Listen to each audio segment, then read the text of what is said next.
with the community section of the Atlanta Police Department.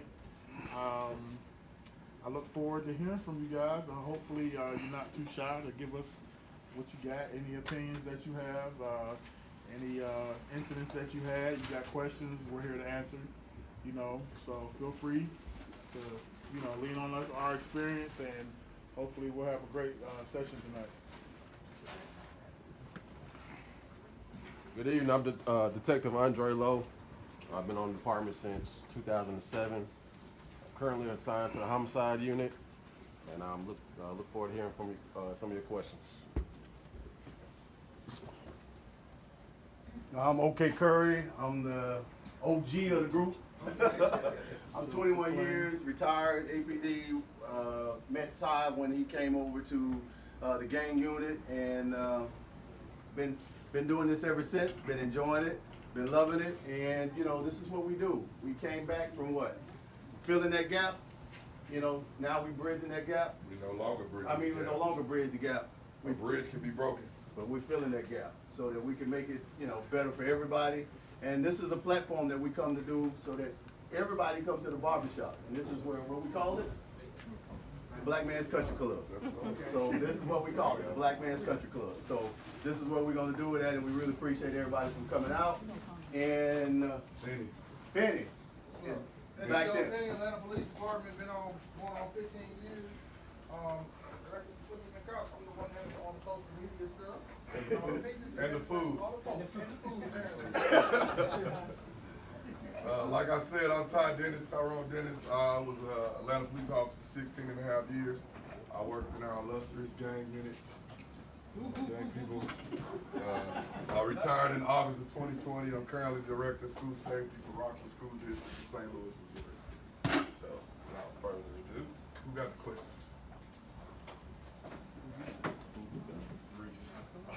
Reese. Yeah, Reese got all the questions. I started like this. Oh, yeah. Introduce yourself. Oh, yeah. All our illustrious people that are here. Yeah, oh, yeah. Stand up and introduce yourself. Let the people hear who you is. Really, thank you. If anybody doesn't know, I'm the current sheriff. I'm humbled to be the 28th sheriff of Fulton County. Last time I was running for sheriff, and so I can tell everybody, in case you don't know, being the sheriff is the best job in the country. Don't let nobody fool you. So, but 31 years in law enforcement, and certainly absolutely proud to be here, and certainly we want to get more involved in anything we can do. We want to help push this conversation. Miss Pat. You said you wanted to wait till the crowd got here. Okay, thank you. Hello everyone, my name is Denise White. I'm the Director of Diversion Services with PAD. PAD stands for Policing Alternatives and Diversion Initiative. We are here because public safety looks different. There are different ways to implement public safety. If someone's experiencing any kind of crisis related to mental health issues, substance misuse, and or poverty, there's another number that you can call, and that's 311, and you got one to PAD. And we'll come out to the scene and we'll actually provide support and services to that individual. So I'm very humbled and grateful to be here.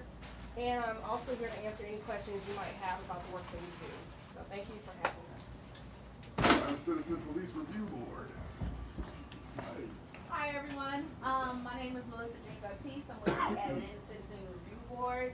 The ACRB pretty much investigates possible officer complaints within the Atlanta Police Department and the Atlanta Corrections Officers Department.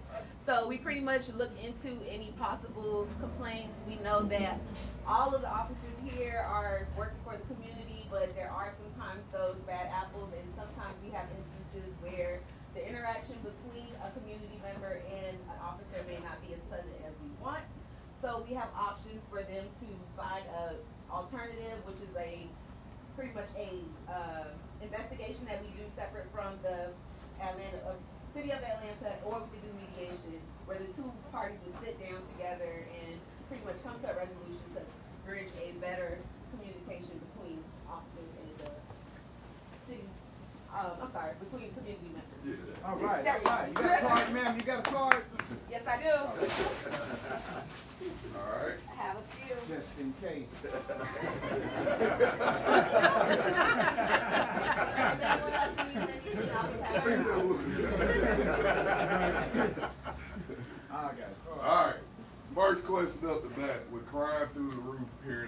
how do we come together to try to fix the problem? Because it's not just a police issue. The police can't be everywhere. The police can't be involved in every incident. How do we work together to lower the crime? I guess nobody wants to talk about that. John Dees. I'm his neighbor, by the way, used to be his neighbor. And I'm just curious, a lot of people afraid to snitch because, you know, they feel like it's not cool or whatever. So is there a way y'all can protect people's identity, whoever report any violent crime or anything like that, drugs, Crime gang Stoppers. violence? We have something called Crime Stoppers, where you can remain anonymous and provide information, and your name left out of it, provide a tip. If somebody's selling dope, robbing, stealing, killing in your neighborhood, if we're taught to mind your own business, but if you allow that, if you have cancer and you do nothing about it, it's gonna continue to grow. And then before you know it, it's gonna make everybody, eventually it's gonna affect you in some way or another. So you have to decide what you want in your neighborhood. And some people's neighborhoods, they're not going for this. And that's what Crime Stoppers come in. All you gotta do is ask somebody.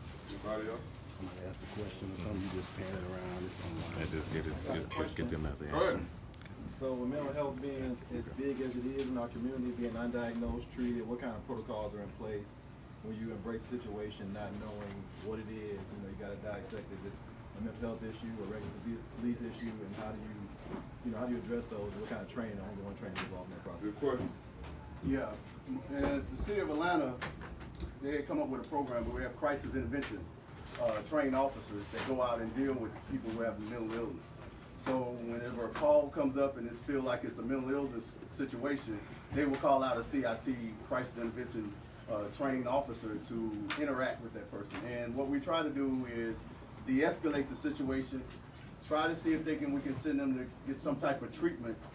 One thing we really don't want to do is go into that point of incarceration, because all that does is cause more issue, and then it puts more things onto the Sheriff's Department and the city and other county areas, you know, that we don't want to do. So that's what we have right now, is we have a crisis intervention team.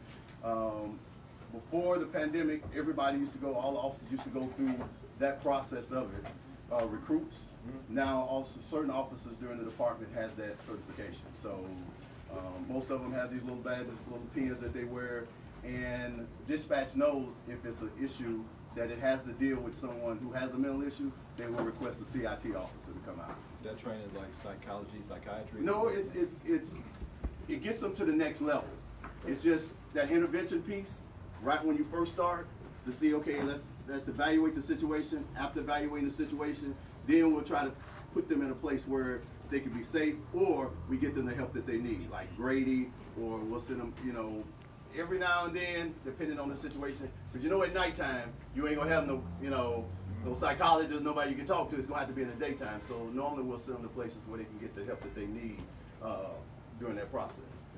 Thank you. Just giving the officers a tool to recognize that they may not be able to solve that situation, and they may need to get somebody else involved. That's really the biggest thing. That we don't always have the answers. So an officer can't push for answers if he doesn't have them. So that program gives them the tools to understand, okay, I need to call somebody else who's trained in this, and let them assess it. So here's the latter. What kind of leniency, if any, is extended when we found there is a mental health issue after there's been an indictment or, you know, punishment in the system and things like that? Is there anything involved So with that? that's really taken out of the police officer's hands. That's more on, you know, the judges and the prosecutors. Perfect. Thank you. That's a good question, but as a police officer, we don't get to pick and choose which calls we go on. So we gotta have the resources in place to be able to try to assist. A lot of the calls that we go on are not police related, they're more social issues. But as a police officer, we're expected to be psychologists and know how to deal with all this stuff. And sometimes we do get it wrong. I can also piggyback on that, being that I just left training. Not sure of the exact acronym of the training that we have, but it's basically a combination of crisis intervention training and tactics, where we basically are taught to assess the situation, slow down instead of like necessarily engaging the situation, take our time to really talk to that individual using our, you know, our verbal judo, and distance, you know, from that individual to the point where we can actually figure out what they're going through, listen to what they're saying, and be able to de-escalate that situation to a point where maybe it might not be a situation where we need to go hands-on, we need to get physical, or we need to arrest them. We can actually sit there and have a conversation and might refer them to somebody like Pat, you know, where it's not a situation where they have to go to jail.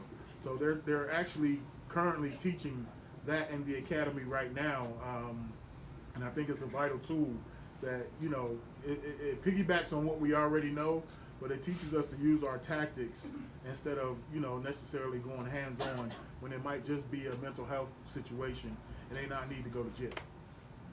So we're currently doing that right now in the academy. Craddock? She was in the class with me. Put you on the spot. I just think that when it comes to mental health, it's always a sticky situation, right? Because somebody can be going through a mental health crisis for many different reasons. It could be, and sometimes we don't even know. Some people are not very verbal when it comes to an issue that they're having. Everybody expresses their grief different, so grief can actually cause mental illness as well as the drug problem is also. So sometimes, I mean, even if we do call Grady, a lot of times what'll happen is that we'll call Grady will transport them, and then they'll kind of send them out the door again. So it's always a constant issue. So that's also something that you have to keep that in mind as well all the time. That this isn't something that you just kind of deal with for 10, 15, 20 minutes, an hour, and then it's done. It always comes back. So it's always just trying to figure out and getting to know. And a lot of times it'll actually help if you get to know the people that you are dealing with in these mental crises. What's going on? Do you have kids?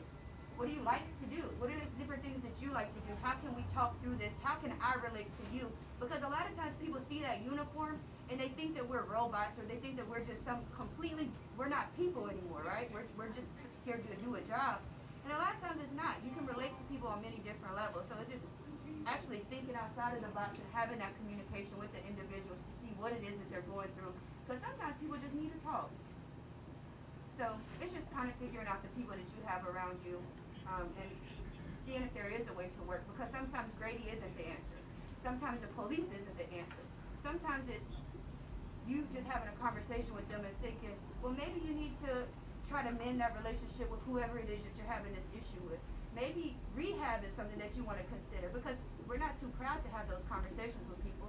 If you really police it, you'll have those deep conversations when you have that time to do it. But then when you're a beat officer, you got to get to know the people in your community. And those are the different people. I worked over here. Different people have mental illness, and you learn how to deal with it. Some of them, you give them a Snickers, and he'll go nicely. And some of them, when you get a new officer that don't know that, they fighting with him, and he a gentle giant or something like that. So you have to get to know the people within your community, and how you do that is get to know some of the older people in the community and ask them, and they'll say, oh, that's just Junior. He kind of, you just got to be nice with him. And a lot of times some officers not sitting, listening, taking that in. They treating every call like it's the same person, the same situation. You got to be able to kind of size up the situation quickly, because it could escalate into a whole different direction.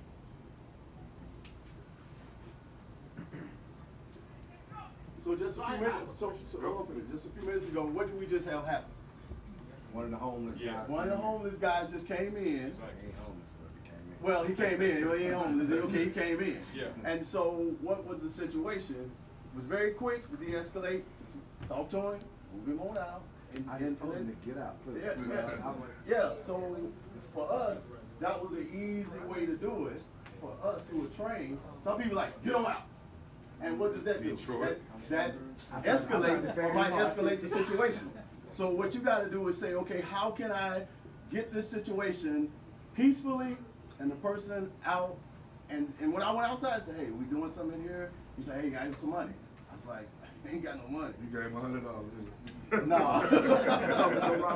No, but then he's like, okay, thank you. And he just kept on down the street. So it's all about how you perceive it and how you do it. Because some people do different. But that's just one way. There's other ways. You had a question. Go ahead. I did. It was based on something you said. I'm one of the directors of a food bank in Bankhead, well, what used to be Bankhead. I'm not sure what it's called. Still Bankhead. But right there, right here. Is it Atlanta? I'm from Los Angeles, and I used to get bankhead and buckhead confused. Yes, exactly. So, I'm sorry, what I was trying to get at, there are a lot of homeless that come. We actually have a Bible study from 8 to 9 every morning. And some of the same people come, and I have gotten to know them, and I've gotten to know when certain people are not on their meds anymore. Is that a police matter? No. Who do I call at that point? I mean, a lot of times it goes down to research, financial Dad? research. Right, you don't give them Don't call that a that. If they're at my place of business, they're not on their meds, they're causing a disturbance, so to speak. But I know why it's happening. Yes, ma'am. So I don't know if you're in here when I introduce myself. I'm from PAD, and You got a card? I have tons of flyers that I would love to give to the community. But if you're encountering someone who has any kind of quality of life issues, you can dial 311 and press 1 for PAD. You know, 311 in itself is the non-emergency city line, but we have a dedicated team that answers calls for PAD. So any kind of quality of life issues, especially if someone is perhaps causing a disturbance and you know it's due to an unmet mental health need, please give us a call and we'll have a team go out there, because we don't want anyone to get arrested because of unmet needs. That's why we're here. So I have tons of flyers to give out and tons of questions. You know, if you have questions, please, you know, ask away. So let me ask you a question. Is it 24 hours? No, but we are working on having a 24/7 diversion center. So if anybody's at risk for getting arrested due to those unmet needs, the officer will be able to drop that person off, and hopefully we can have the diversion center in the fall. And the reason I ask is because a lot of times we fail beyond this conversation. And what I mean is, right now we're in the middle of Georgia legislators being able to, if we reach out, if everybody in here reached out to their senator or to their state senator or their House of Representative member and really talk about mental health, right? Could we get you more money to then add to that conversation? And so here's the piece, right? What do you take away from it? How do you reach out to those individuals so that you can say we need more, right? Because in all reality, people call police because they need help, right? There is may not be a crime per se, but they feel a certain way, and we don't call because we're singing too loud in the choir, right? And so we have to move into a space that we have to affect the people that make the laws, so that we can get additional funding, so that you can be 24 hours, 7 days a week. And here's a fun fact, right? Found this out today about mental health, and that is quite simply the Fulton County Jail, right? So 80% of the arrests come from Atlanta. The Fulton County Jail and the Grady Hospital mental health unit itself will not see any of our arrestees. So we have our in-house services, and now we've contracted externally, but Grady, the 13th floor, will not see Fulton County arrestees. So what happened to them? So Because if we was on patrol, if you ain't having a mental episode and you gotta take them into custody and they not necessarily break the law, you take them to Grady 13. you take the Grady 13 as long as it's an Atlanta arrest, and they're part of Atlanta and the Atlanta Department of Corrections. Okay. That's fine. So after they've been arrested, that's. After they've been arrested, if it's a state charge or a felony, and you bring them to us, you bring them to the county, or even if you take them to the hospital, 13th floor won't see them, right? I just found this out today. So that's a new conversation to be had, right? But we have to leverage those relationships because the county in and of itself dedicates millions of dollars to Grady Hospital. And so we should be able to receive those services. And so we start talking about competency restoration. What does that look like? How do we get people back in a space that we can hold them accountable, but at the same time give them the services they need? So we partner with Emory Hospital. We have a lot of things that we do internally, but I just thought that was a fun fact, right? Especially for my police officers in here. After you have told that line, done the right thing, got them to 13, and then when that transfer of custody takes place, they don't have the services that they need. So again, that's an opportunity for us to reach out to our legislators. But that's why this is important, because you as the chief just found it out. He demoted about 8 times. No, I'm sorry. Sheriff about 8 times. I'm just kidding. You know you my guy, I'm sorry. But what I'm saying is, a lot of these services that we're finding out for the first time today. So what space or is this available for the public to know that these services exist for people, so that most people know it's just dial 911. Right. You know what I'm saying? I agree. And as a police officer, we're forced to deal with the stuff that there's stuff in place that it's not getting to them. So we have to make it better to be able to share these resources so that the officers can do what they need to be doing. You know? I agree. Go ahead. Well, part of that though is continuing the conversation so that we can add additional funding, so that we can go 24 hours 7 days a week. Continuing the conversation so we can look at funding that will increase opportunities, like in Harris County, Texas, where we can send a deputy with a certified mental health expert, right? Doesn't have to be a psychologist as much as someone that has specifically trained in those areas.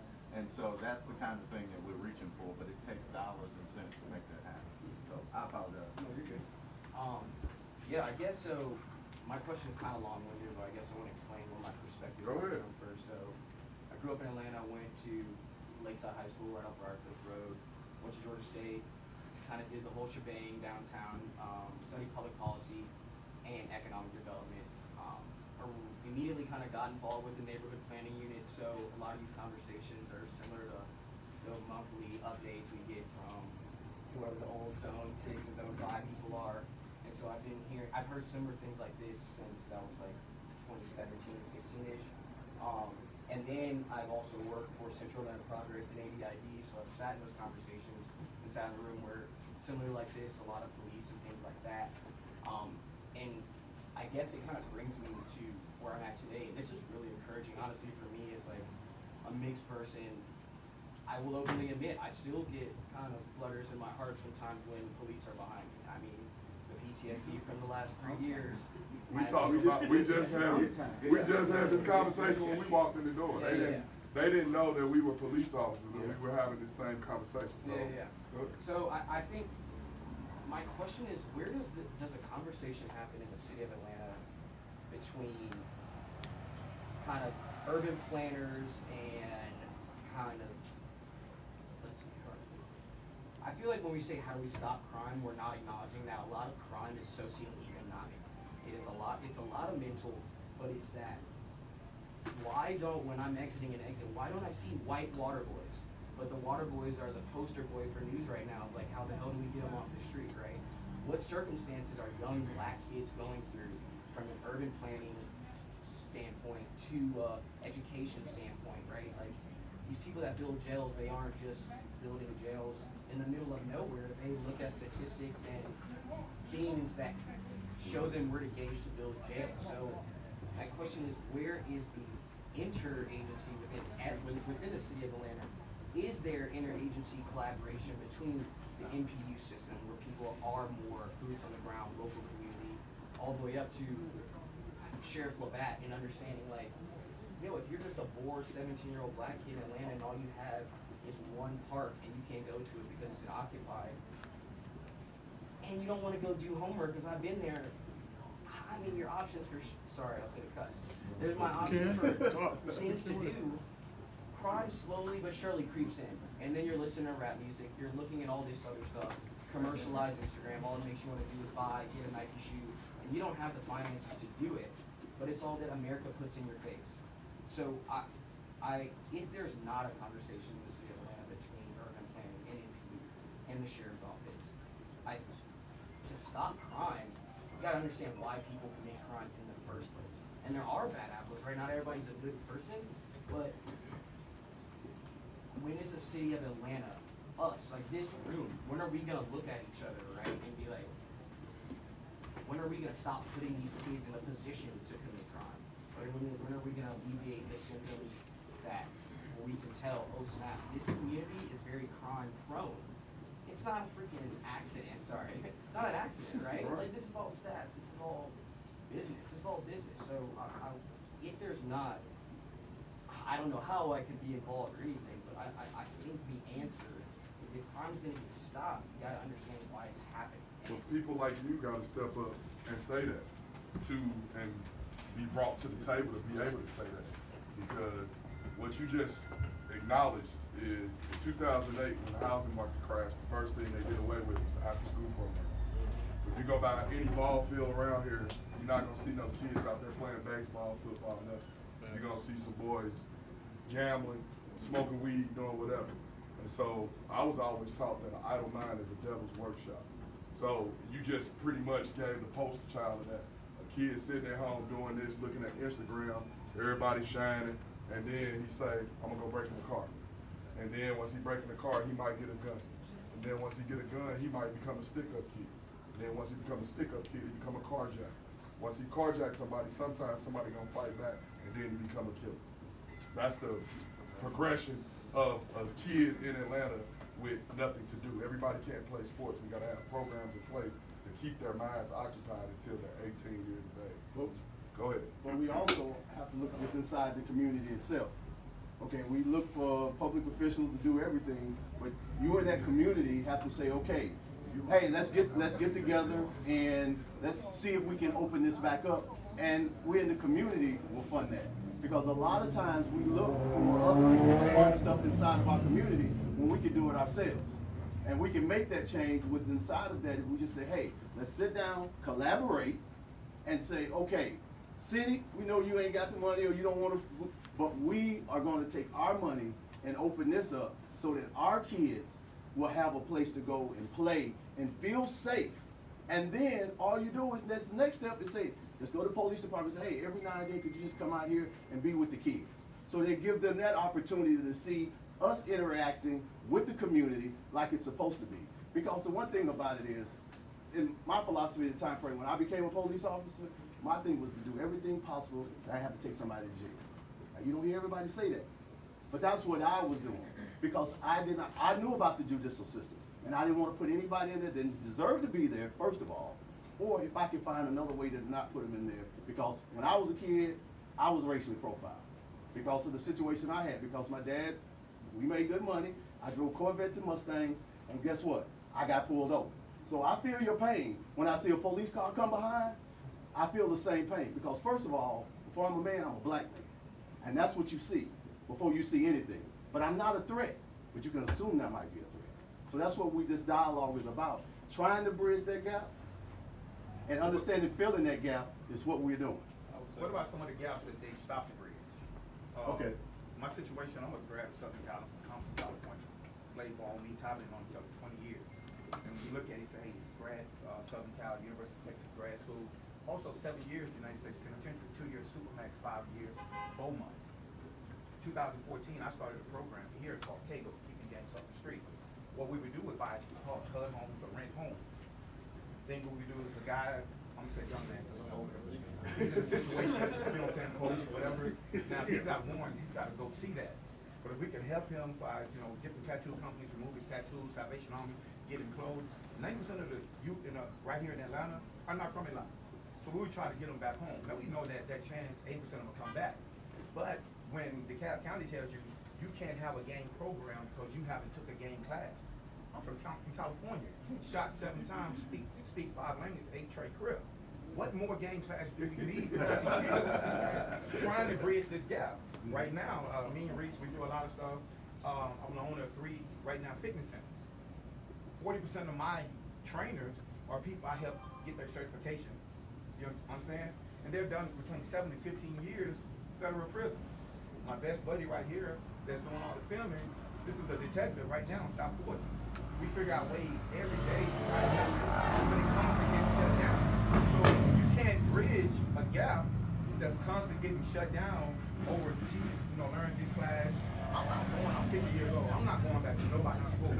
But I'm willing to help. But every time it's like, hey, you need to go take a game course. You need to take a course in this. We had a course at Atlanta Metro.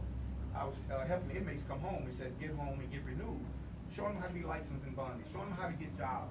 Doing interview program. that program gets shut down because guess what? I'm not a professor.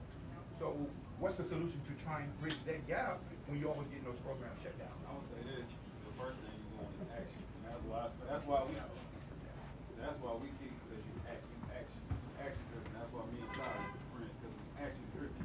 It's about seeing a deficit and then going and attacking. You had a great question. Why is it that they don't have an option? You have to create an option, because it's not created within most of our communities for whatever reason.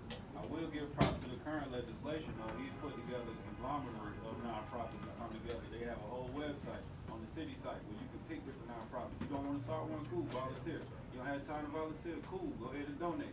You don't want to donate, man, just grab one of these little homies off the street and say, hey, bro, look, let me go teach you how to do something else other than what you're doing. Because the problem is not that they want to do bad, they don't have options to do better. So when you're not giving those options, you're not giving people that exposure, then that's the issue. So everybody within this room that's listening to this conversation has the ability to go out and create some type of action within their own communities. Because it's not going to be, and I'm not the police, it's not going to be on the police, it's not going to be on anybody. Who are you? Introduce yourself. Yeah. I got it booked, I was playing it's going to be up to everybody to create their own positivity within their own bubbles. You know somebody that probably knows somebody that's doing something wrong, right? Or maybe on a bad path. It's going to be on you to pull them in. And if you don't want to do it personally, find a program that they might be interested in. You know what I'm saying? Like you said, you can put them in code. You can do anything. You don't have to hoop for it. Go ahead, Ron. I have a question. Over the past few years, we've heard the word systematic a lot. It's systematic. It's within the system. Everybody right now is talking about programs. What are we just doing individually? And these things seem to sound to me to be extracurricular. What are you doing outside of your job? What are you choosing personally? I work for the city. I work for the Department of Health. And what I always wonder is, what is not necessarily APD doing, what are police doing from the top down to make sure that officers are, not just officers, but officers and communities are developing that relationship. So officers, maybe a team. I know, this is it. And I wasn't no top brass, and I don't mean to cut you off. Yeah. Everybody always asks, how did you get started doing this? Who gave you permission to do this? Nobody, I was you. I felt that at the end of the day, these are my people. Everybody in this room is my people, all right? And let me finish. The reason that I started it was because I talk to people in the community. A lot of these guys in here, we got different relationships across different boards. And when we have those conversations, we don't talk as Ty the cop, we talk as Ty as the man, and I'm talking to that person as a man or woman. And I thought, how can we get in a room with all these different minds, great minds? We got lawyers, doctors, cops, everybody in this same room. Name an event in Atlanta that we do that, where you can actually ask the mayor, top brass, these questions to try to come up, and y'all got to be at the table. It's not everything that's going on. It's not just a cop issue. It's made a cop issue because that's what we're trained to do. If it's a problem in home, 911.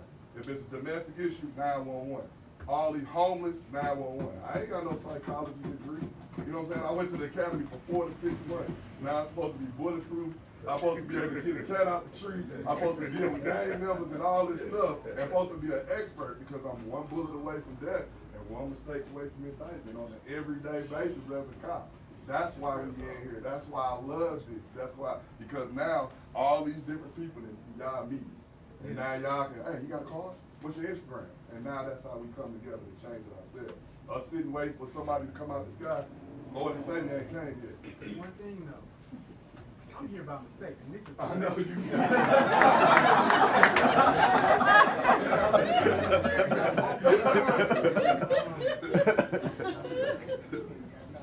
What can be done so that every officer in their interaction with every citizen builds that relationship? Somebody suggested to me one time that each day out of the week, an officer walks with them in their community, so that each person in their community knows that officer. That officer knows that person. And you know who the drug dealer is. And you build the relationship where you know that outside of selling weed or whatever you do, you're not really calling home. You know how to interact with that person. And in that sense, you know how better to rehabilitate that person. They have a respect for you and you have that respect. You know, like, lean on me, Mr. Clark, and lean on me or some shit like that. You fine, man. But, what can really be done so that it happens automatically when we see you in the street? Because right now you're in your street clothes, and I feel more comfortable because of it. But as a detective, this is I work gang. This is what we want out every day. So when I was on patrol, I got to know the barber. I came to patronize in the barber shop that was on my feet. I got to know the dope boys and explain to them that don't make me be the police. You got me? If you are standing on the corner doing what y'all doing, and I'm driving past, how the elderly lady feel about that? When she see me drive past and let them do that. So we gotta build a relationship to understand. We gotta have an understanding. You gotta get to know the homeless people, 'cause just like you just said, if you know how to deal with him and you know all he needs is a candy bar, I ain't gotta go hands on with him. But everybody's different. That's where as a police officer, everybody got different personalities, everybody comes from different backgrounds. It's something that we used to have the academy bringing the recruits so they can be here to listen, to put that in their tool belt, to learn how to deal with the public like that. But everybody's not like that. Let's take it a step further. Go ahead. Take it a step further. It's about exposure, right? Because if you didn't know that, and to your point, the academy used to come to be able to hear it, but now the academy, and we're getting ready to institute it as well at the sheriff level, that you got to be a part of the community during your recruit process, right? So they now have to spend time at the Edge Ave Center, right, in these neighborhoods. We just opened up the Unity House, right? So police officers, as their recruits, have their place to live, right, in the community. And this is over in Vine City.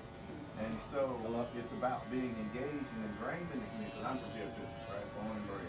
It's about being engaged and ingrained in the community. But it's also, and this is what I love about the time and love about the conversation, because it's not always law enforcement. Sometimes it's about us having a tough conversation about reality. And what I mean is, you go right down the street, Walter, George, one of the community homeless, I'm pretty sure you know, hired 20 of these young men that were out selling water, right? Dressed them up, put them in a program, and over half in less than 2 weeks went right back to the street. I mean, they call it a trap for a reason, right? And so we got to be honest about that. Is that some people, just like mental health, some people don't want the help. We can go out day after day after day. Some people simply don't want the help, and we got to figure out how to provide that and communicate that better. But that's the first start, right? You got people living in the community. You got them at the promise centers and being engaged in that respect. I did like what you just said though. Half of them did go back, but half of them stayed. I agree. Which is a beautiful thing because it just takes some action. You're not gonna save them all. By the way, thank you both. I am Reese. I work radio, but I have a nonprofit organization called Positive America. We used to do a lot in schools. That's kind of how me and Tom met. We bring the cops into the schools to play celebrity games with the teachers and our team on the radio station. Kind of build that bridge. We do that to this day. Just touch on what Sherriff was saying. So one of the things I think we have to think about as an older generation is what we consider as opportunities. That's a big gap. So he hired them, but to what degree? Were they making $10 an hour? We used to think $10 an hour was alright. Now we get to the point where it's $15 an hour. To really incentivize these young men, you got to give them a reason. As an example I use my own son who graduated homeschool, thank you, Lord. You know what I'm saying? He struggled through. I was able through a few friends to give him an opportunity to work in production for T.I.'s show, and he parlayed that opportunity into being able to work on a lot of other shows. With no skills, just good attitude and showing up to work every day. The thing about these kinds of opportunities are they're few and far between, but they're also abundant if you know the right people. So the thing is to be able to have these kids have real opportunities. And these got to be opportunities, because the only reason my son don't get a lot of trouble is because his ass work too much and he's too tired. He got a pocket full of money, he nice looking, he got good connections, and he know people, he's too tired. Because he working 12-hour days and he getting that money. And so when these young men can able to get some real money in their pocket, a real opportunity, not just some opportunity to get them off the street, but an opportunity to really keep them off the street, some real money in their pocket where they feel like, okay, I'm making a decent living, I don't want to screw this up. And something they got to work for too. It can't be just given to them, but something they can actually work for and they can see a trajectory for themselves of being able to be successful. So because people always say they hiring, they got jobs, and when these out. Man, come on, ain't nobody doing that.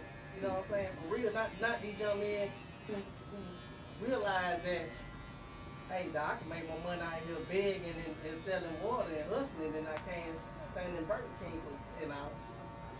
So we have to really shift the paradigm in our minds about what opportunities look like for these young men and start trying to guide them toward those opportunities. Even if we got to come up with some stuff like having to supplement him with their income. So, okay, we know we lost 10 of them. What happened? Was it not enough money? Okay, how can we supplement these young men, this program so these young men will stay in it?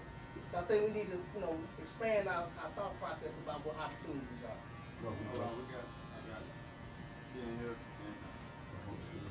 So I kind of want to feedback. I appreciate you recognizing that. That's why I'm here. So me and Tyler have a good relationship and speak about this and stuff all the time. We go from great to God. So I'm good. Like, I'm hearing. Can't hear you, bro. I'm hearing everything that they're saying very loud and clear, right? But it's kind of like, to me, like what my major question is in a room full of law enforcement, because this is the easiest thing to do, like you were saying, for somebody from the street.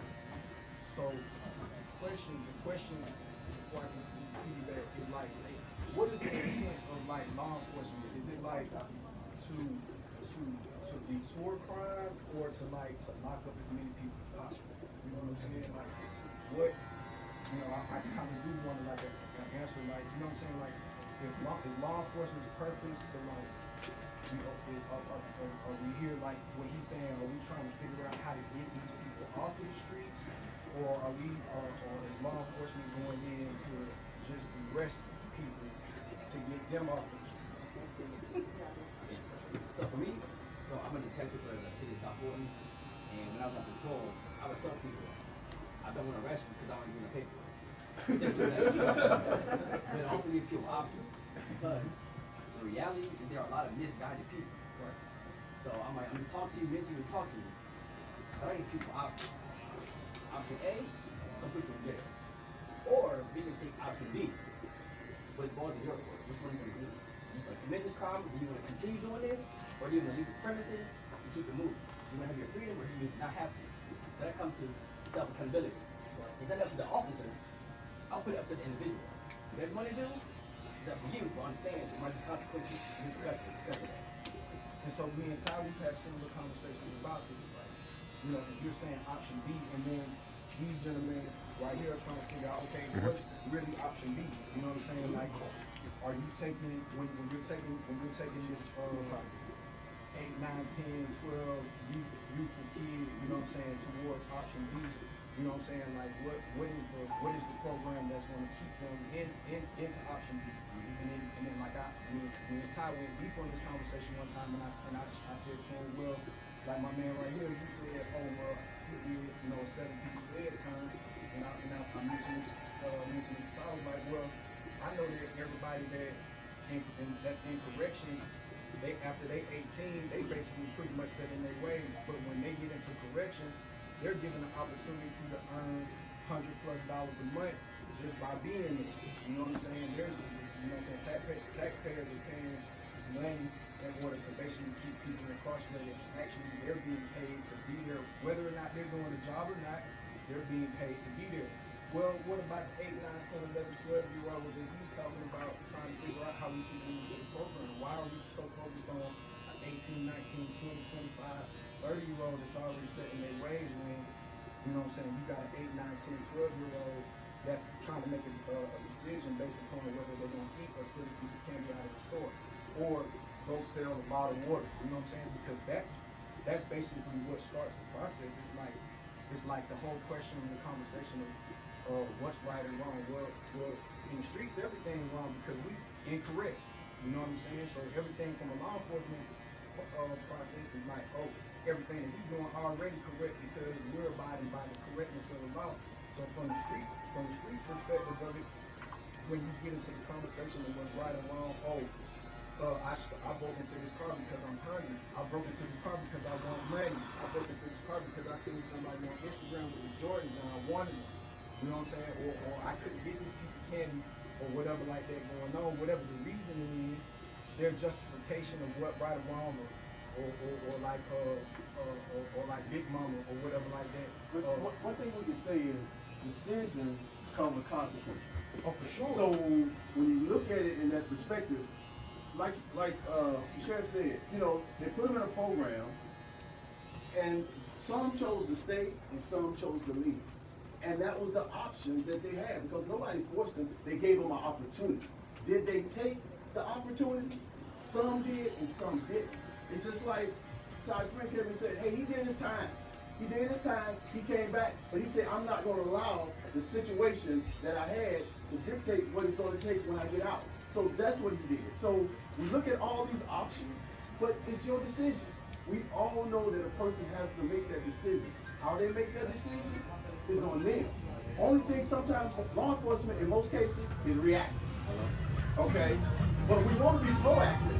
But if we always constantly go into calls and calls after calls, sometimes we can't be proactive because we gotta be reactive. And so this is what me and Ty specifically spoke about, right?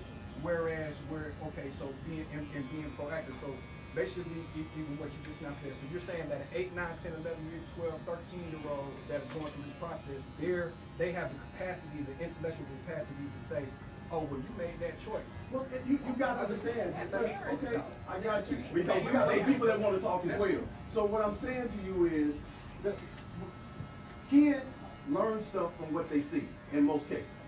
And if they sometimes have that father figure inside the household, or they have someone, they father figure. Okay, but I got you. But I'm just saying, we can't save everybody. So what we gonna do is move on because we have other people that have some other good questions. Let me just speak on that real quick. So this is for anybody too. I already know the answer, but does the community trust the police? No. No. So if the police create a program, is the community gonna want anything to do with the program the police department created? No. So this is exactly what I talked to you. This is exactly what I talked to you So about. that's why the community, you guys have to be involved. It cannot just be a program the police. And so when you're saying proactive, I'm agreeing. So I'm saying that when the money is being shifted to certain places, why not in an opportunity of proactivity, why not incentivize a police officer into saying, hey, you get this guy into this program and keep this guy into this program, this gonna knock your bonus up. As opposed to you making this arrest. I wouldn't get all that. You can't do it that way. You can't do it that way. As a human, they should get do that. Why not? Let's make it make sense. Let's make it make sense. This man right here owns this barbershop, right? He owns the barbershop. This is actually a cry for help. It is. So just say it like this. He owns the barbershop. If you say, I cut hair, right? And the kid come in, and I know he needs some money. I can pay him out of my pocket, but I can't hire him. Because I don't have that authority. You know what I'm saying? It's like he don't have the authority to make that decision. What you're saying, although it's a great freaking idea. In my opinion, if the incentive was help some of these kids get off the streets, you get a bonus. Yeah, I think all of them would do that. They would be getting paid right now. Not job program. No, I get it. I'm saying the actual ability to I understand. learn landscaping, learn real estate, learn how to go through training, learn farming, learn how to cut hair, learn how to do hair. Right. Actual programs. I'm saying, Well, what I'm saying is, the government is paying imprisoned people. yeah, I know that. I know that. To be in prison and to go through these programs. It's a big business. I know that. So I'm saying, why can't you say it can't happen? I'm saying, This officer said, to your point, that's a legislative thing. Wait. Right, that's what I'm saying. It's above their pay grade. So introducing it here ain't gonna give it no legs. No, that's not fair though. I'm saying that's what. One second. right, then you're wrong. I'm gonna say you're right because it may not change right today in this room. Right. The conversation needs to be had because you don't know who else is listening. Right. And we don't know where it's gonna go social media wise and who else gonna have this Yeah, conversation. where else am I supposed to go? So thank you. Being who I am and where I'm from and what I know, right? And be able to talk about these things the way I'm talking about. You go to the government stuff. You don't really know. People don't know. I didn't know. I've never sat in a room this many police officers.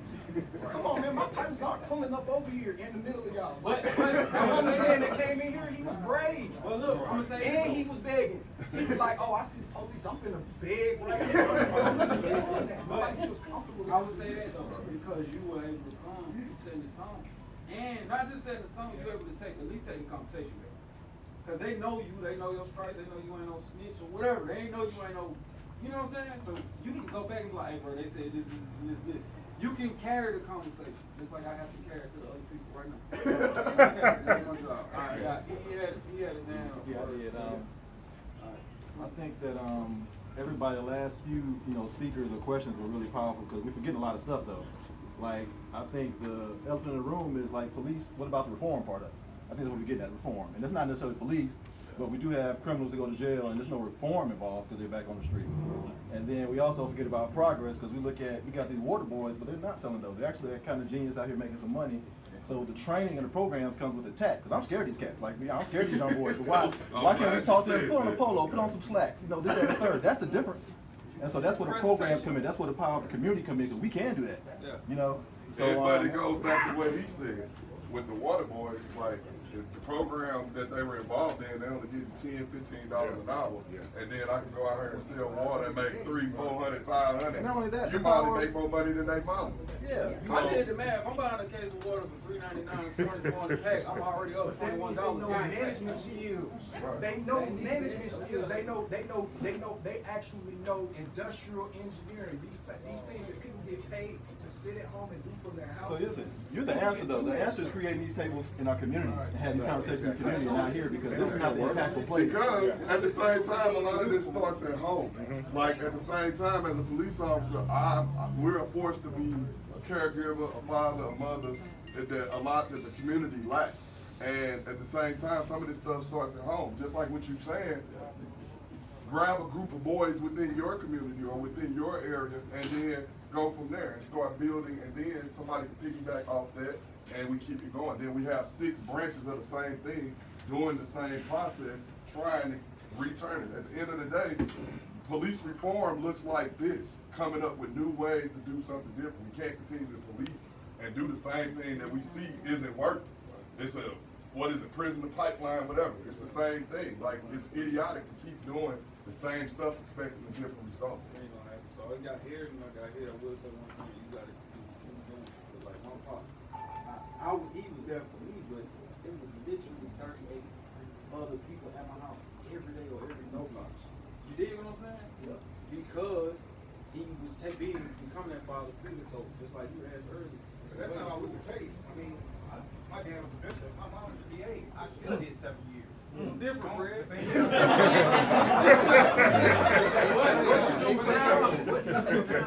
You hell, man.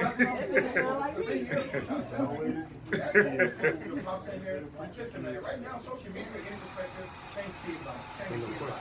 You want to control kids right now, you got to control what your kid is watching. My son, it's no social media. You want to go watch some basketball, you want to watch something that's going to be develop you, okay, cool. But every father in your town, my son's 8. Let's do the conversation back. Let's do the conversation. You're right. That's not always the case. At the same time, is this taking do what you want to do. Is this taking personal accountability for your mistake? Right, all right.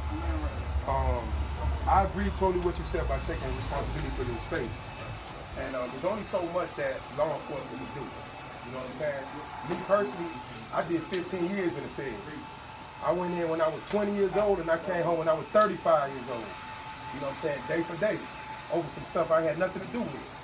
And instead of being bitter about it when I came home, you know what I'm saying, I just try to make sure that I'm part of different programs. I know Dennis, I know Lowe, I know Booker, anything they got going on, I support them brothers. You know what I'm saying? Anytime I can talk to the youth, I do it. I can't depend on 12 to do it. You know what I'm saying? Because 12 not in my hood. 12 don't know the youngsters that I know in the streets. So when I go to the youngsters in the street and say, listen, youngster, I done been gone 15 years. I'm stamped. You know what I'm saying? I can show you the paperwork, show you everything. Now they gonna look at me like, damn, they gonna listen to me now. May listen to me. You see what I'm saying? But I'm coming from a whole different perspective. They might not listen to 12 like they gonna listen to me. It's up to us, everybody. It's up to us as individuals to come together in your own community. You know what I'm saying? And then once we all do that, then we could come together as a collective whole. But we can't expect 12 to save the world. No, it don't work like that. You know what I'm saying? You got to save your house and then your community in that order. Right. That's it. I had a question for just the police in general. It may be above y'all clear, like they said earlier, might be legislative. I'm just curious in general about the war on drugs. Like, we arrest people for doing like the hard drugs too, not just marijuana, but like cocaine, heroin, all the narcotics. And I just want to ask, like, if anyone that wants in the conversation, should it be illegal to be addicted to drugs? Something once you take it and you get addicted to it, you can't help but to take it. Like, should that be something you should go to jail for? Or do you think we should rehabilitate people for it? I feel like it's kind of unfair. Like, once you get hooked on it, you're hooked. There's nothing you can do. I know stealing is wrong and killing people over it is wrong, but do you think we should change the whole public's view on being hooked on crack or cocaine or heroin or any of those stuff? My question to you is, how do you change it? First of all, if we go out on a call and someone has ingested drugs, we can't do nothing with it. We send them to grave. So my question to you is, do you mean if an addict is in possession of that drug? Because let me tell you what happens, and this is me again talking to the people on the street, right? What happens is that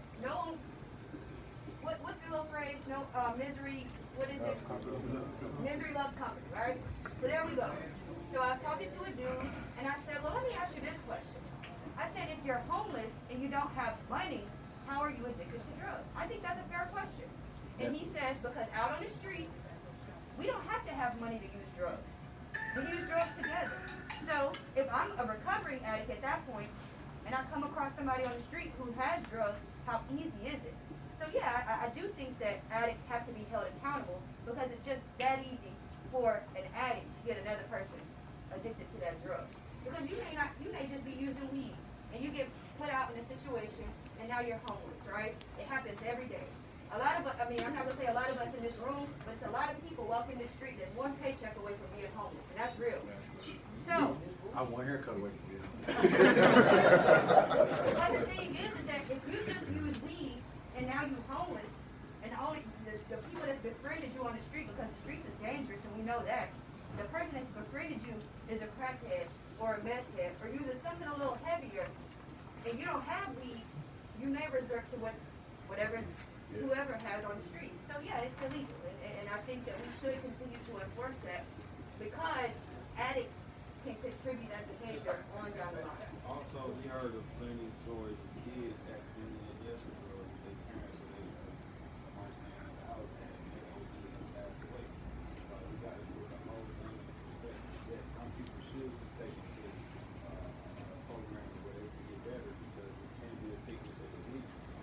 So alcohol, say something, you chose to pick up the bottle, but then the bottle will cause you. You know what I'm saying? So it's a line you have to follow. Talk about these things. We have one more question. I got it. Right there. Wait. Oh, okay. I'm Freddie King. I'm a freedom fighter. If you can't beat them, if you can't join them, because you got a record, you just look like them. You just look like them. She ain't record, and the police record. Okay.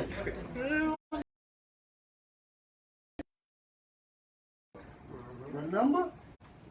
This is what we supposed to deal with the juveniles. Money was stolen out the program though. Somebody got fired, lost their job, but that was the most beautiful thing they came up with. It's the follow-up program. When you lock these children up and put them back out, they're going in a house with nothing to eat, drug dealing, incest, filth, and you expect these kids to act right? No, that's what the program come in for. Brothers who love us, who ain't scared of us, will go in them houses, go in them apartments, go walk between them drug dealers that playing that gangster music, and go in there and see about them babies like we supposed to do. All right. We lost the moral authority as a people. We did, y'all. We didn't lose no other race. It's in the pawn shop where the black preachers left it at, all right? Right over there on 501c3 Boulevard and Prosperity Avenue. And Assalamu alaikum, the Muslims too. All except for this. All right. Brother talked about this music. This drill music. Watch them out, Ty. This drill music that's telling us to kill each other for no reason. We got to do that. Because, man, this is the key. Ain't no love in our music no more, y'all. Period. There's no blood pause in the music. So how we gonna act and respect each other if there ain't no respect in the music? But see, this is why we have this platform, so that we can address those issues in a platform that everybody has a voice. That's what we want. We want everybody to have a voice. And everybody's voice gives the opportunity to say, okay, how can we solve the issues that we have by having this platform? This is one of many platforms. And so when you look, we learned of a new resource. We learned of new ways to do things.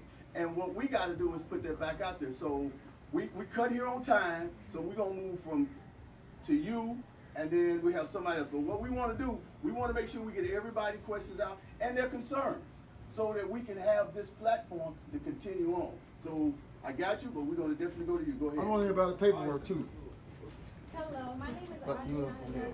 I am an elementary. My name is Adriana Douglas. I'm an elementary school assistant principal in Atlanta Public Schools. One thing that I hear missing from this conversation is how we teach kids decision-making skills and how we support families. I hear a lot about, oh, they should learn this at home, but you have to know as black people, 80% of black kids born in this city are born in communities of high poverty, compared to 7% of their white peers. And when we look at poverty in the city, it's really concentrated. So I see things every day that where kids are truly committing crimes. I had an 11-year-old smoking weed in the bathroom yesterday.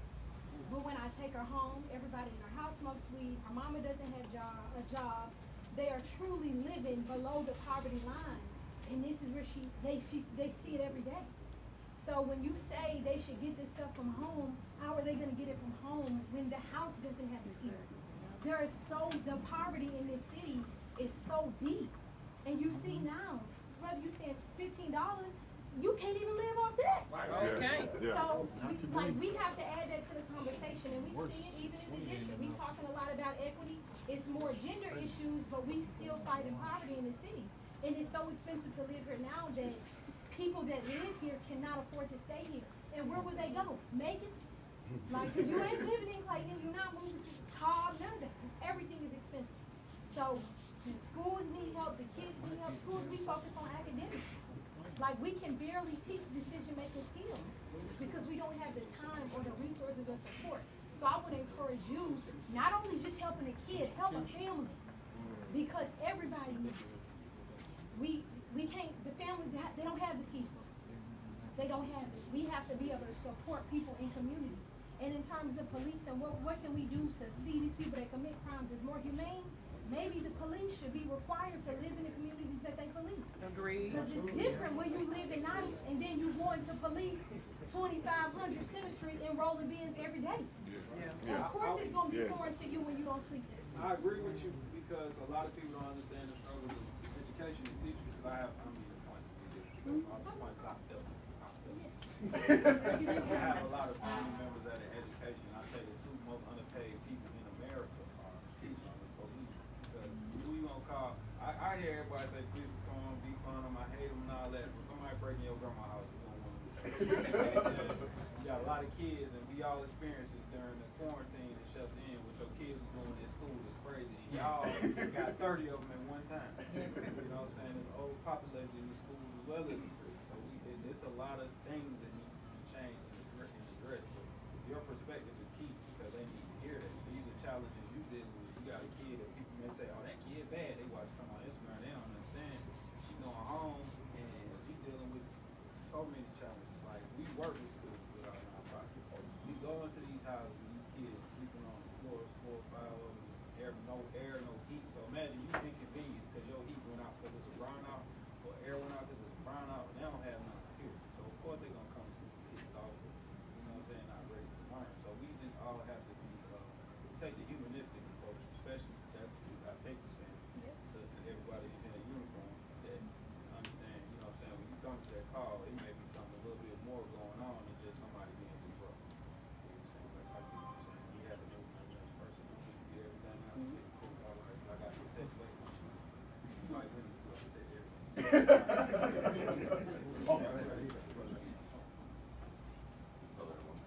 My name's Rich Wright. I just have a simple question. This is for right. This is for everyone, right? What does success look like? What does success look like? Everybody's level of success is different. Yeah, to each his own. So next month when the cop happens, what can we do to say, okay, move the conversation forward? Right? We need to say talking. We need to put some stuff on paper. We need to quantify some stuff and say, listen, this is where we want to be next month. This is where we want to be in 2 months. This is where we want to be in 3 months. I have everybody here. Who's the city council member? Who's supposed to have launch? You know, I can do it. I call me now. We know me, right? All right. Some of them know Doug Ship, council president. All right. Who do we talk to? All right. So we don't even know. I know when I was on the campaign trail, that's what people didn't even know that they're city council member. Right. That's where you start with. And so that's my question to everybody, to every single individual in here. And once we kind of get that going, then we can kind of take the next step. But if 5 people say, okay, I'm gonna start a program for kids, okay, how we gonna raise the money? Okay, let's say we raise it, then we go to our city council person, different their budget. Then we go to post that law, different their budget. Then we go to Chief Bryant, different his budget. Then we go to the mayor, different his budget. Right, but first we gotta go into something. So that's just my small little thing I want to say. But basically, it's a great point, because basically what you're saying is with all these great points that everybody's making is actually putting them into action. It's not just talking, it's allowing exactly what you were saying. You come from policy. All right, let's put something in place and actually set a date and guidelines and dates to try to make it happen. If we get one program out of this, then that's a win. If we can help one family, that's a win.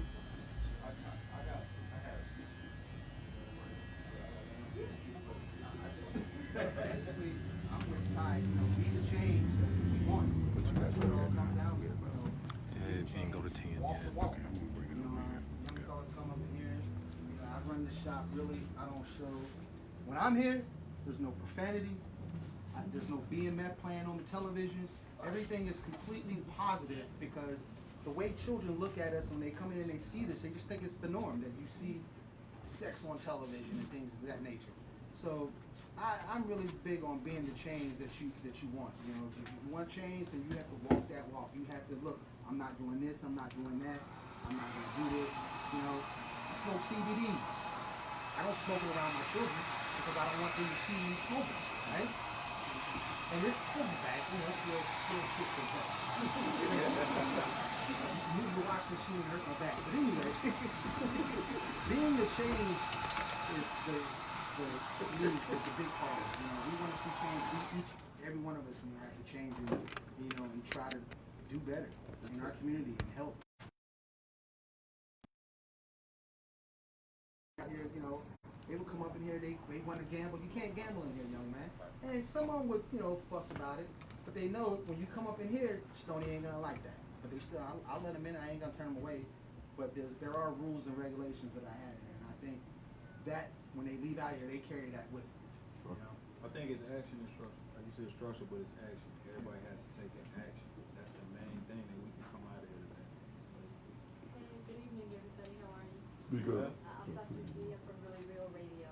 I wanted to address your question. You asked what does success look like?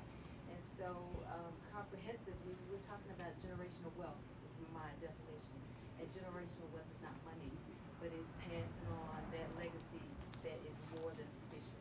And that's in every area. So I tell my kids, physically, mentally, spiritually, emotionally. So we put together a 5-fold model, and then each person that has something, a talent, a gift in that model, is able to be part of that unit that advances for our families, then I believe that we'll see some changes. But we have to literally categorize them, and everybody works in their gift. And we set some real definitions, real time deadlines, real deadlines. Yeah, it's one of them, see day by day. So the generational wealth is something that we strive for. And we know some of the systemic issues in the city are systemic, and one of those is poverty, right? That's what leads to a lot of crimes. So, we need to really, again, if we say this with a successful life, we need to, and then this is an excellent room full of people, that excellent ideas, and we come together and say, okay, this is, hey, I got this nonprofit, I got this nonprofit, instead of having two nonprofits, why don't we have one nonprofit together? Then that way you'll be able to raise those funds, and then you can say, okay, I think Liliana is a city council person in this district. I can say, listen, Liliana, I took 5 young men, they came out of prison, I took 5 young men, and now they have their plumbing license, right? And if we did this for $5,000, hey, can you contribute X amount of dollars? Because if we were successful with 5,000, what can we do with 10? Right? Then once we're successful with 10,000, you go to 20,000, then you go to 30,000, and that's kind of where we should kind of get in the mindset of thinking. But first, we must band together as a group. This is we're going to come together into, and then you move to the next step. Can you take us there? Because we're working together off no money. More. So listening to everybody, right? As the saying goes, if you don't have a seat at the table, then you must be on the menu. All of us are seated at a table, putting communities on the menu that aren't here to talk about what they need. So it's good to talk about action steps and what you want to do. But if the people that you're trying to impact aren't here, none of that does any good. Because you can say, I want to start this program. You go to the community, they're like, I don't need that. This is what I need. So you have to actually go in these communities and see what people need before you develop a whole program and say, hey, I did this for you, take it. I'm trying to help you. It's funny that you say that, because working on patrol over here, I used to often see people from the church walking around picking up trash. And then you would say, where the people that live here, why they ain't out there with them picking up the trash? And it's the same thing. How can we decide what's best for the people that this is going to affect? And it's the same thing about, like, I'm a gang detective. I watched a gang meeting from Governor Kemp and a bunch of legislative people talking about gangs, and I ain't see nobody from Atlanta police gangs who deal with it on an everyday basis. And so it's exactly your point. Over here. How you doing? I'm Chad. First of all, this has been an incredible experience for me to listen. I'm a good friend of Todd's, actually visited from out of town. But Todd just said something in passing that is too often said in passing. A few minutes ago, he said, if we help one family, if we help one person, wherever, and that kind of always seems to be said at the end of a lot of these things, right? And I think, this is something I learned in my personal life later in life after I went through some things myself. Thinking about like the big fix can be very overwhelming. It is overwhelming. You hear a lot of passionate people, a lot of passionate ideas in here, and it's all like fix everything. You know what I mean? And just thinking about it gives you anxiety, right? You just try to think about one person, one family, start there, just start with the little things, just fix one at a time. That's a lot less overwhelming. And it's a lot easier to stay on the path and kind of keep going if you just start like day one person, one this, one that, instead of day one we're gonna fix the whole damn thing. You know what I mean? That's impossible to do. So maybe if that's just repeated more often, just start with it like one person, one family, one kid, whenever. That seems a lot less overwhelming than just the big things, right? Hands up. I was firmly reminded to let everybody know there's food in the corner. I don't know which corner. They just told me there's food in the corner. Okay. But I'm sitting here thinking as we talked about this, which what you just saying, if we broke down into, like, say for instance, 10 people teams in this room, not knowing everybody's background, what we could possibly do. Because with what you know about money, you know what I'm saying? We have a policymaker, we have a lawyer, we got all these different people what could we actually do, like, with action? And providing somebody like Ruben to provide his insight and everybody else. What could we really do? And I think that's a real something that I would want to do and trying to follow up on what we just, so we not just talk. Because we can continue to talk, and we're going to keep coming back to this same problem. Yes, sir. I think I'd like to say something to that, like, what could we all do? And I said it's at the last meeting, and a lot of people forget about voting, and a lot of people don't realize is, if you don't use it, you lose it.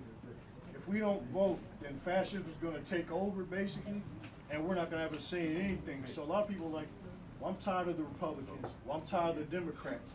Well, I know a solution for all of that, and that is the Justice Democrats. Now, they're really, we can just call them progressives, but all they are is a non-profit. They don't take money from any rich people, and what you do is you vote for them.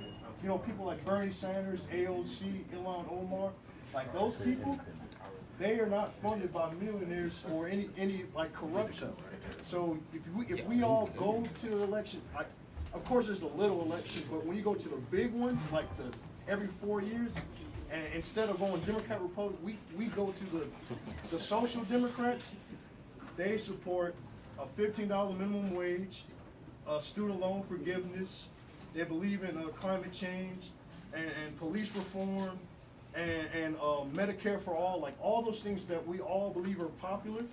They're gonna do it because they don't have any corporate ties. So that's a start. That's something we all could do. That's something I decided we could start doing, is just go to the polls and vote. Like my first time voting, I was like 20 years old. I voted for Hillary because I had to.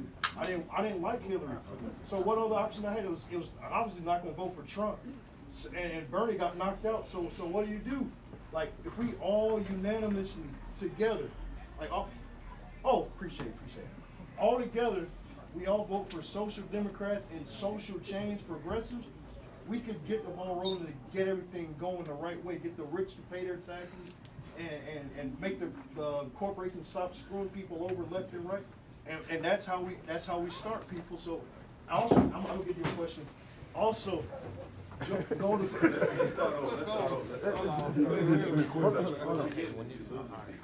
so because there's a bigger platform, and I'm gonna throw it back over the Tide and the team.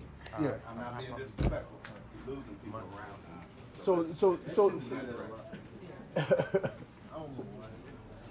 Can I say that?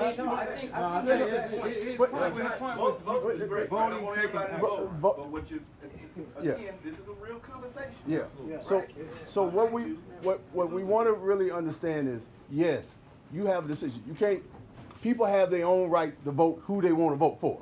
So they make that decision on whatever they decide to do. And voting is key. That's what we need to vote for, different lists. But like, Especially on the local level. yes, especially on the local level, because like you said, some people don't know who they city council person is. They don't know who they congressman is. I'm just voting. But you need to, but you need to look and see who that actually, and you need to go back and see what policies that they're promoting. So it's past history. And past history. So it's very key that you vote, but also you got to be a stand-up. You got to do something in your community as well. We all come here into Atlanta. Most people come to Atlanta to go to work. Everybody come to Atlanta pretty much to go to work. But where do we stay? And some people said, why don't law enforcement stay in the city that they work in? Have you seen what have we got to live if we would stay in some of the places? Because we did do that once upon a time, where that they put them in communities. But when they left, half their stuff was gone. Or they had to put patrol officers in that community just to watch other officers' places inside of that. So when we say that, it's easy to be said, but you got to understand the demographics. You got to understand where you're putting them. You got to understand, can they afford to be there? And also, some of them got families. And so when you think of that, that's a situation that you have to look at broader. Okay, it's a broader perspective. And so, yes, we're here to provide that service, And we appreciate everybody that came in tonight, because this is a platform that Ty and the rest of the group came up with so we can have these conversations. Because some of this stuff will save a kid, will turn somebody around, make somebody think. And to have this type of platform is very key. And I'll turn it over to Reese. Can I finish before? Because I know you gotta answer, but just I understand. I understand. But if we all go to wolfpack.com, join wolfpack.com to get money out of politics. Hold on. Did we just talk about this? Did we just talk about this? We gotta be respectful, okay? We're not talking about this. What's your Facebook? I hit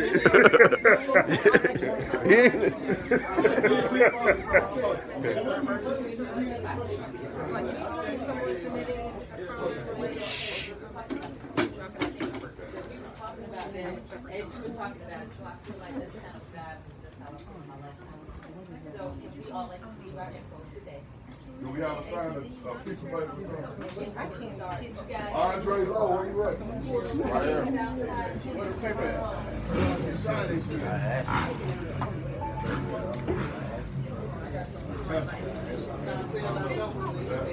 Hey, lady. Doing all right? I know every time you see me, you don't recognize me. I do. You was at Fire Academy. I took the DT instructor class with you 5 years ago, and you see me at the police academy. Go ahead. Which police academy? At APD, right? Yeah. Oh, but that was in Church and That was in Mayor's office. I said Fire Academy, but I meant police academy because I was with Dominion. Yeah. Emails come in my inbox that services like, if you're actually interested, life may happen, some might happen right as you need it or something. So what you're saying, we are actually trying, because like Reese said, we don't get paid to do this, we don't have funding to do this. So we are trying to get an intern to actually do our social media and help with this stuff. So that, because all of us got full-time jobs, and to try to do this and so forth and so on, it is time consuming. Sometimes people inbox you and it's like, bro, I'm dealing with my real life. And so I think that, but we got to start somewhere with planning and come up with a strategy to try that could possibly work. So, but just clippersandcops.org or on any social media, just to provide the information. Tyrone Finney usually runs all of that. It's just like on these shirts.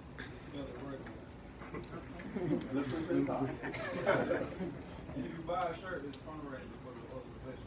That's how the piece got paid. On that note, we want to end in prayer. I'm just playing.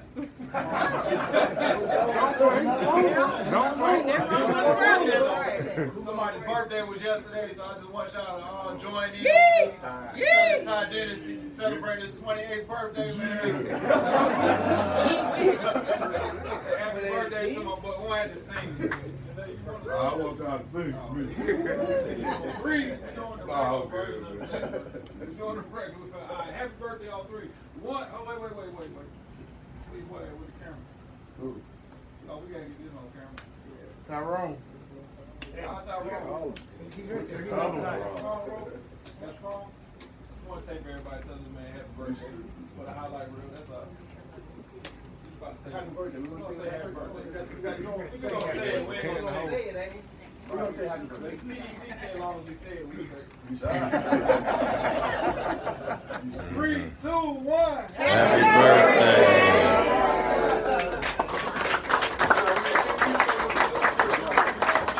It was out of vision that you had, you know what I'm saying, out of your kindness, your heart, in your pocket, because like you said, you don't get paid for this. And I don't live here, and I paid my own flight. So? He got paid out.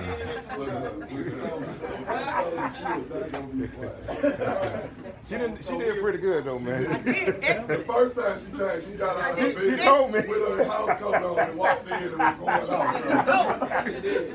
I remember you now.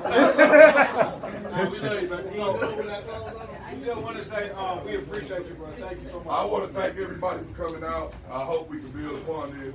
We'll try to be back next month. And thank y'all for coming out. God bless you. Good night. Hey, good seeing you too.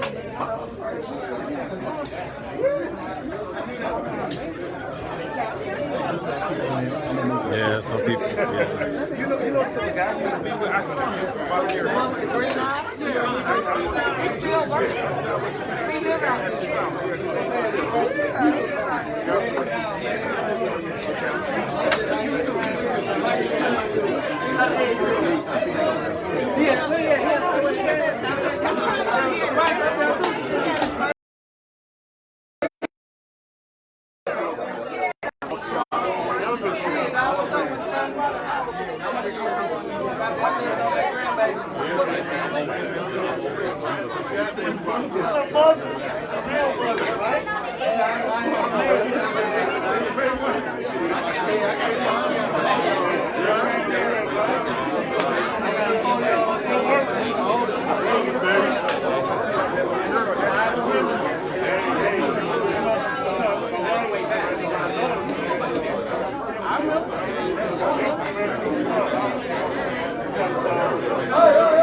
Hey, come on! Come on, we get ready to take a picture. Come on, in the front.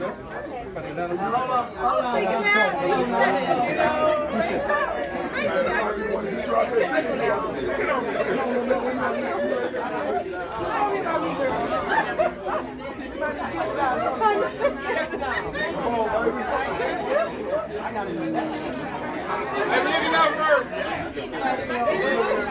at that first. Everybody say legalize it.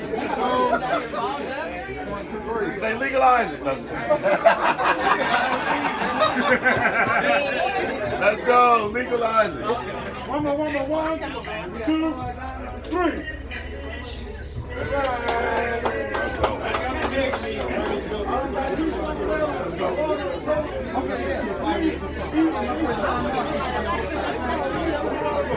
Let's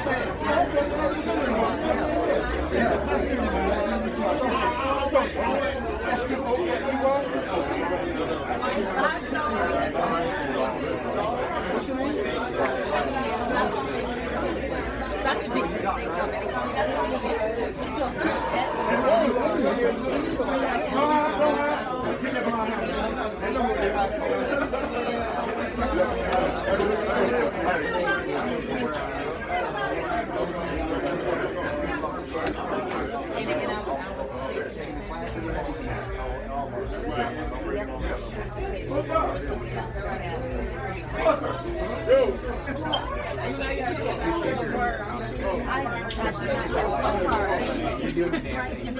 takes a while. I'm going to call you about Okay, awesome. Okay, I didn't delete on pad. Yeah, because I know, are you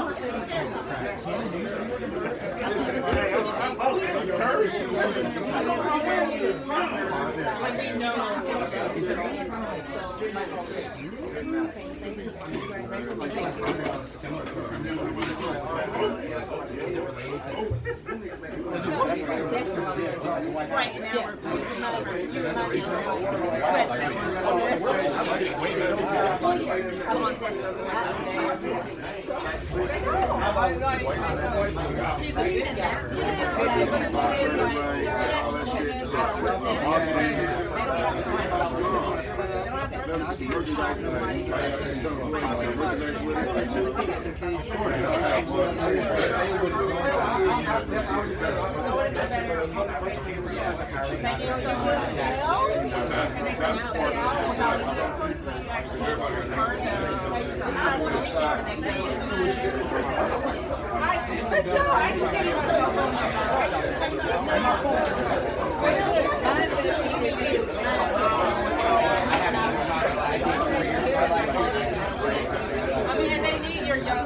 I mean, that's why I want to do it. One, I'm not the biggest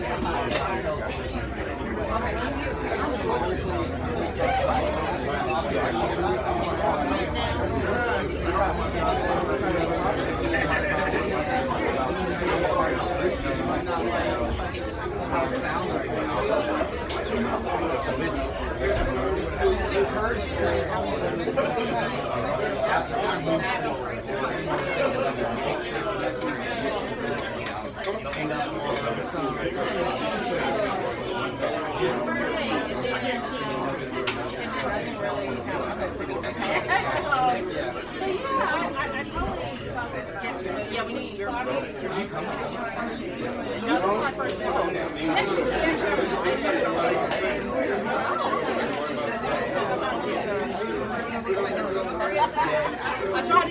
I tried to get some of my colleagues to come in. They try to relate.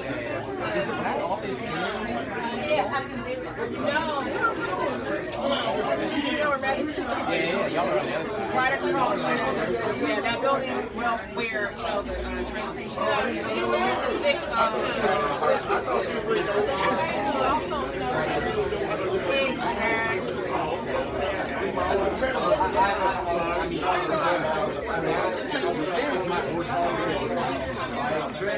Born in family, like volunteer, like study public policy and public safety and all that.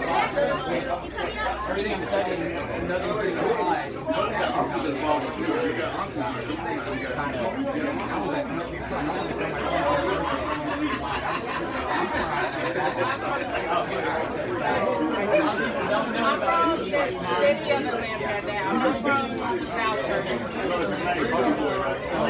I forgot how to It's snowball. Oh, okay,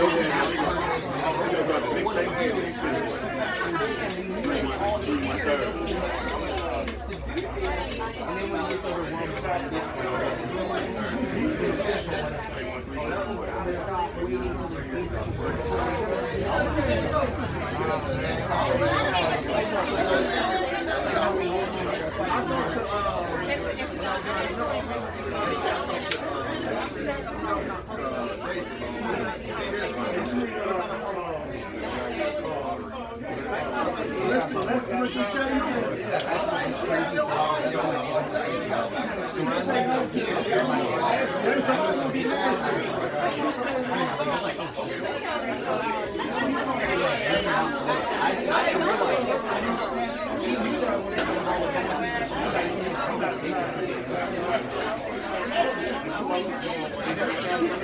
I